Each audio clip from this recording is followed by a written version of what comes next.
కేసీఆర్ కుట్ర చేస్తాను ఏం చేస్తాడు? బీఆర్ఎస్ అంటే భారత రాష్ట్ర సమితి కాదమ్మా, బీఆర్ఎస్ అంటే భారత రియల్ ఎస్టేట్ సమితి. మొన్న ప్రభాకర్ రెడ్డి, కొత్త ప్రభాకర్ రెడ్డి దుబ్బాక ఎమ్మెల్యే ఏం మాట్లాడిందమ్మా గుర్తుపెట్టుకోండి.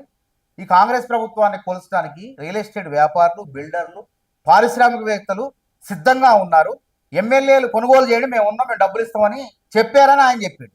అంటే బీఆర్ఎస్ పార్టీ ఆలోచన ఎప్పటికి కూడా వాళ్ళు సంపన్నులకు, శ్రీమంతుల కోసం, వ్యాపారస్తుల కోసం పనిచేస్తుంది.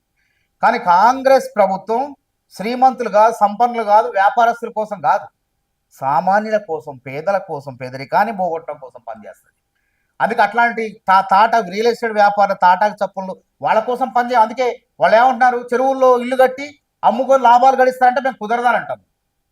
చెరువుల్లో కుంటలు అది నచ్చట్లే, అది కూడా కూలగొట్టాలని బీఆర్ఎస్తో జతగలిసే ప్రయత్నం చేస్తున్నారు. మీరు ఏమన్నా చేయండి, మీరు కూలగొడతారంటే ప్రజలు నిలబెడతారంటున్నారు, మీరు పడగొడతానంటే ప్రజలు నిలబెడతారంటున్నారు.